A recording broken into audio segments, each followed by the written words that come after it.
दोस्तों अस्सलाम वालेकुम। उमेद त बिल्कुलु ख़ैर ख़ैरियत सां हूंदा। अॼु असां जेको आहे सो दुनिया जे अज़ीम ॾाहे डील कारंगी जे किताब कामयाब ज़िंदगीअ जा राज़ ऐं रमज़ूं ते थोरो तबसरो कंदासीं।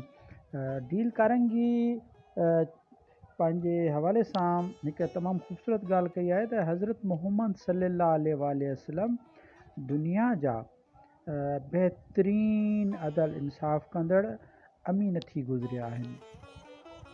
हाणे असीं अचूं था त पाण पंहिंजे किताब में जेको सो लिखनि था त हज़रत मुहम्मद सल्लल्लाहु अलैहि वसल्लम खे दुनिया अमीन जे लक़ब सां यादि करे थी, छाकाणि जो हू ॿिन्ही धुरियुनि जूं ॻाल्हियूं ॿुधी ॿिन्ही धुरियुनि जूं ग़लतियूं चङीअ चिटीअ तरह सां वाज़िह करण बाद घणो ज़ोर ॿिन्ही धुरियुनि जे ख़ूबियुनि ते ॾींदा हुआ।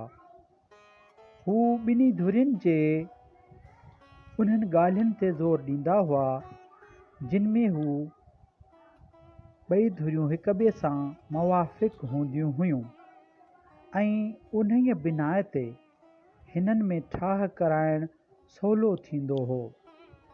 ॿिन्ही धुरियुनि जे ख़ूबियुनि बयानु करे ॿई धुरियूं राज़ी थींदियूं हुयूं ऐं ठाह लाइ अॻे खां वधीक तयारु थींदियूं हुयूं।